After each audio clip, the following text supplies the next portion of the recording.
धुळ्यातील नंदुरबार तालुक्यातील पूर्व भागात गेल्या 2 दिवसांपासून सुरू असलेल्या अवकाळी पावसामुळे शेती पिकांचं मोठ्या प्रमाणात नुकसान झालंय। शेतकऱ्यांच्या हातातोंडाशी आलेला घास निसर्गाने हिरावून नेलाय। नुकसानग्रस्त शेतकऱ्यांचे तात्काळ पंचनामे करून त्वरित मदत मिळावी या मागणीचे निवेदन भाजपाच्या वतीने जिल्हाधिकारी डॉक्टर मिताली सेठी यांना देण्यात आले। त्यामुळे कापूस, सोयाबीन, पपई, केळी यासह इतर पिकांचं मोठ्या प्रमाणात नुकसान झालंय। त्यामुळे शासनाने त्वरित पंचनामा करून शेतकऱ्यांना नुकसान भरपाई द्यावी अशी मागणी भाजप तालुका अध्यक्ष दीपक पाटील यांनी प्रशासनाकडे केली।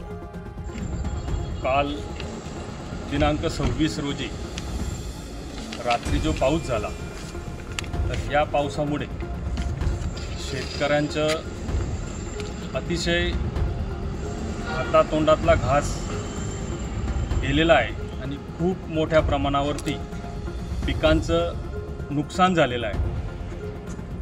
या संदर्भात आदरणीय कलेक्टर महोदया मॅडमांना आज आम्ही अवकाळी पावसामुळे जे नुकसान झालेलं आहे ते आदरणीय डॉक्टर विजयकुमार गावित साहेब, त्याचबरोबर माजी खासदार आदरणीय डॉक्टर हिनाताई गावित, माजी जिल्हा परिषद सदस्य आदरणीय डॉक्टर सुप्रियाताई गावित यांच्या मार्गदर्शनाखाली आम्ही कलेक्टर मॅडमांना निवेदन दिलेलं आहे आणि हे निवेदन देऊन आमच्या शेतकऱ्यांची मागणी आहे की जे काही शेतकऱ्यांचं नुकसान झालेलं आहे त्याच्यामध्ये मोठ्या प्रमाणावर कापूस असेल, मिरची असेल, मका असेल, कांदे असतील, ज्वारी असेल, बाजरी असेल, या सगळ्या पिकांचं खूप मोठ्या प्रमाणावरती नुकसान झालेलं आहे आणि आम्ही शेतकऱ्यांमार्फत एक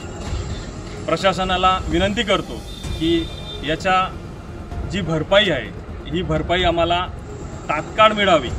कारण आपल्या नंदुरबार तालुक्यामध्ये अगोदरच पाऊस हा चांगला झालेला नव्हता आणि त्याच्यामुळे पहिलेच पीक जे होतं हे बरोबर नव्हतं, पण शेतकऱ्यांनी त्यांच्या मेहनतीतून जे काही त्यांच्या विहिरीला थोडंफार पाणी होतं त्याच्यातून पीक हे वाचवलेलं होतं आणि हे पीक वाचून आता तो घास तोंडाशी आलेला होता आणि या ज्या अवकाळी पावसाने मात्र तो देखील शेतकऱ्यांच्या तोंडातून घास हिरावून घेतलेला आहे।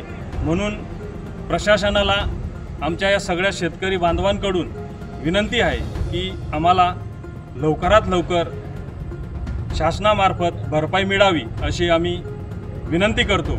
धन्यवाद।